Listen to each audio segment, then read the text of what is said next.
Hey everybody, welcome back to the Bourbon Note. I'm Greg. I'm Ben. Today, we're drinking bourbon.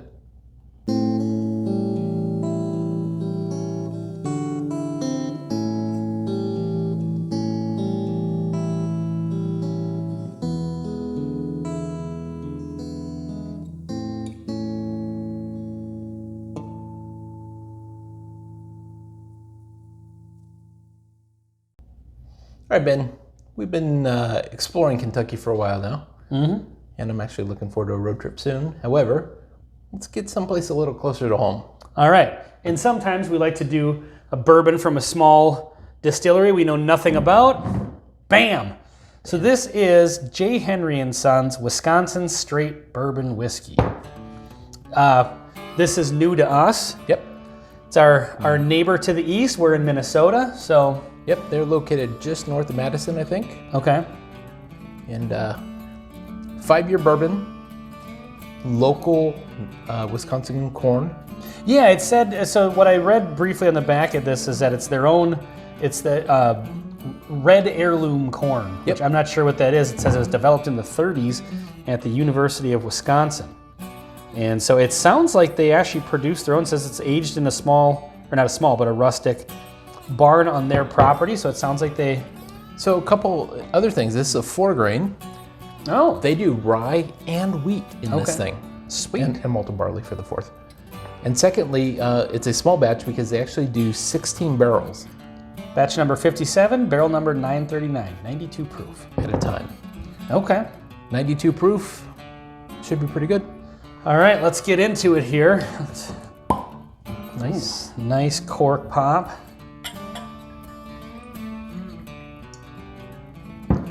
As we said, this is from Wisconsin, but we will not hold that against them. As Minnesotans. Oh. We will. Well, you haven't lived in Minnesota long enough to really just not really have the Wisconsin and Minnesota kind of like to jab at each other a little bit, but it's all in good fun. Well, is it because they have a professional football team? Let's not talk about the... Maybe someday Minnesota will have a professional football team.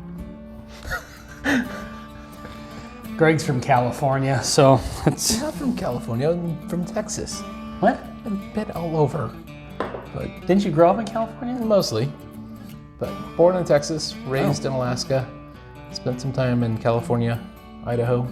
You were raised in Alaska? I thought you were only up there when you were in the service. Well, that's where I chose to live. Chose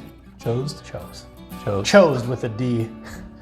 Right, this is just gone off the rails. Welcome to the grammar note. Yeah, I'm sure people really want to know about our personal, where we were raised. Like, get to the bourbon. To the bourbon. J. Henry & Sons. Brown sugar. Yeah. Rye, which is surprising. Yeah, it does have a little bit of a, kind of a warm spice to it. It's 5 years, so it's on the, it's kind of where you get to that brink of, like, as soon as you start to get to 5 and above, you start to lose some of that youthful gratiness. I know 4 years, there's plenty of, regular offerings that are 4 years old.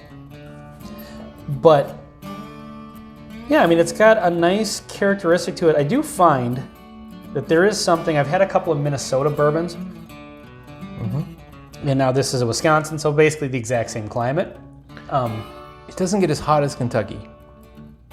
Yeah, it gets pretty hot here in the summer. Probably just doesn't get as hellishly cold in Kentucky. That's probably true.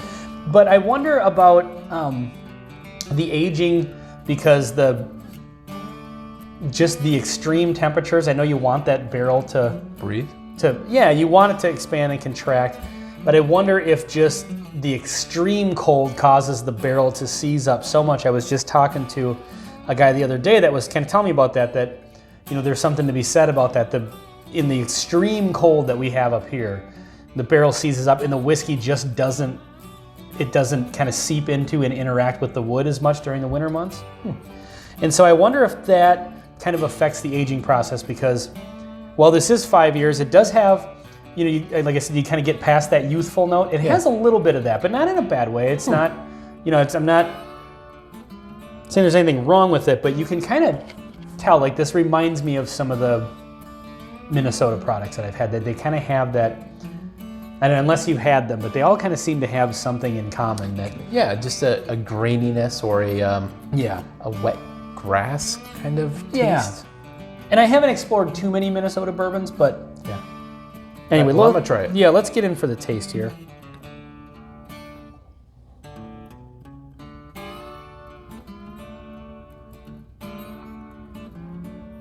Ooh, That's what I was thinking. that's interesting. That's got that's different than what I was expecting off of the nose. That has a really, really nice kind of coating heat to it. Not a burn like a sharp alcohol burn, but like a nice. There's a bit of cinnamon in there. Yes. You can get the rye a little bit, Yes. but there's also kind of like a. I get a really strong wheat spice. I was gonna say like wheat or like almost, and I don't mean this in a bad way, but like hay. Like it's got Hay. that. It's got like that grain, and which a lot of times I don't particularly like. I think it's really nice in this. So I Little dusty. do notice maybe the youthful corn note that we Yeah. called out occasionally. Mm-hmm. I think it's light in this one. It would have been tough if this were only a 4-year. Because I agree that I think in the winter they're not doing a lot of aging. Mm-hmm. So while this is 5 years, this is less than a 5-year Kentucky bourbon, I think. Yeah, I would imagine. A little youthful on the corn note, and it's also a fairly different note, corn-wise. I mean, it's the same grain, but Yeah. Wisconsin corn, Minnesota corn are probably quite different than Indiana and Yeah, it could Kentucky. be. I it's can't really get good. over what a nice kind of. It has a nice mouthfeel to it. Like I said, it kind of coats your tongue. Like my tongue is still warm right now. Like it's got a long finish to it, which It's I wouldn't have very expected. oily, which maybe that sounds negative, but it's actually a really No, good it's thing good, for yeah. bourbon because it really holds the flavor and really like it's direct contact with your tongue Yeah. to transfer the flavors, and it's really good. There's some sweetness to it, like a sweet cinnamon, but it's lighter. Yeah. but it's definitely there. It's almost like the up front part of the sip doesn't really have that kind of bite that a lot of good bourbons do. Mm-hmm. It's kind of nice and easy and soft, but then the finish of it is just like your whole tongue just kind of warms up, like the alcohol evaporates off your tongue very slowly, I think. Slowly yet aggressively. What I'm really curious about, and I don't know the answer to this, is this a pot still or a column still? It's a good question. I because- would guess, based on a small distillery, it would be a pot still. But I'm not getting the flavor notes that I typically do. Yeah, we've had some specific notes off of pot still, and honestly, this does have a little bit of that. Maybe a tad now that I'm thinking about it. Which is weird because I normally don't like that. I know what you're talking Yep. about. I normally don't like it, but in this, there's something that is just done right about this. I don't know what it is, but it just really hasn't. All right, this is a really interesting bourbon. I it wasn't is. expecting this. So they have two other expressions. One is several years older, maybe 10 year, something like that. And then like a reserve one in a wine cask. So I think I'm gonna start, I want to try to find one of those other ones. I'd be interested in that 10-year. Yeah. This is honestly one of the more interesting bourbons I've had in quite a while. Yeah, it's definitely a bourbon, unlike some others that Yeah. are really outside the mainstream. Definitely a bourbon, but it's got some unique characteristics. I feel like this has taken flavors that I am normally not the biggest fan of and made me really like them in this, which I think is awesome. The grassy note. Yeah. It's Yeah, it has that a little bit, but God, it's just I can't explain the way the mouthfeel of this. Mm-hmm. Like I mean, I was kind of wondering with you get Well, a just few think sips of- into it and it kind of changes. take a sip of vegetable oil. I don't know if it's that thick, but sometimes it changes every sip you take and it's Yeah. a little less aggressive.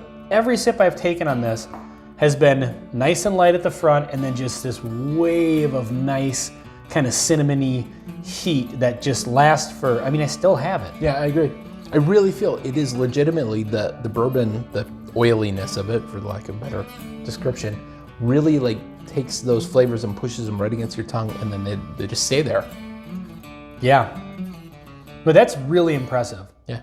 I don't know that this isn't an average tasting bourbon in the sense that it has some of those notes that we tend to get off of, like you said, pot still stuff. Okay, I'm just gonna say it. It's got some of the notes that are kind of common with Willet products. Okay. That's the part I'm not really the biggest fan of. But in this, I like it. Like they've done something right with this, or I don't know if it's some of it feels like the that age specific / corn, the wood. Like you get maybe more wood notes that kind of balance that flavor a bit. Yeah. So yeah, there is that grainy, grassy note that I get and you get sometimes. Sure. But I actually really like this. I do too. I would absolutely love to find one of their other products and compare. Yeah, this really reminds me of like a Willet product done better than a Willet product. It really does, and I hate to say that because I don't like to, just outwardly trash. I mean, if I don't like something, I'll say it. Yeah. But I don't like to just bring in another distillery and insult them. But it's one of those things that just isn't my flavor profile. But in this case, there are similarities, and it really, really brought out. There's something extra on top of that I really like. This type of thing to me is very exciting. When you find just a random bourbon, I've seen this on the shelf. I don't know how widespread their distribution is. Yeah, I'm not sure. But when you just find something for, I'm guessing this wasn't terribly expensive. Probably in the 40-ish range, Okay. I would guess. And you just find something Maybe 50. I don't new know. that's interesting, that catches you by surprise. That's what's fun about tasting like new and different, craft distilleries and things like that. Well, what's encouraging about this is we had, for a while, tried a few small batch or small distillery type products, and weren't overly impressed. Well, and the thing so is sometimes they're just not ready because they're new and whiskey takes time. And that is the hardest thing in the world, to try to produce something, then let it sit for years while it gets better in a barrel. Yeah. And so I totally get the startup challenges of a young distillery. Yeah, it's bold for a distillery, like a new startup craft distillery, when they start pushing their own product out, their own distillate. Yeah. They're usually having to push it out at 2 years as kind of a And entry there are point. people who love bourbon. They know that it's not the best. They're just trying to bring in enough revenue Yeah. until it gets better. Yep, exactly. Nothing wrong with that. Yeah. But when we find a young, and maybe they've been around for 40 years, I don't know. But I'm guessing they're, smaller, younger company. When they do something like this, it's actually really interesting. It's awesome. Yeah, this is kind of in its own category as far as I'm concerned, as far as that finish and just the way it kind of manifests itself. But it's also not such a difference that I wouldn't be afraid to show this to someone new to bourbon. Maybe not the first bourbon they ever had, but Yeah. the mouthfeel is a bit different. But like a person who's just exploring bourbon for the first time and had a few, give it a try, because it's actually kind of interesting and a little bit different than your mainstream. Yeah, it's a different avenue. Yeah. But very impressed. Yeah. Well done, J. Henry and Sons. So, all right, well, this has been J. Henry and Sons on the Bourbon Note, and Ben. I'm Greg. Cheers.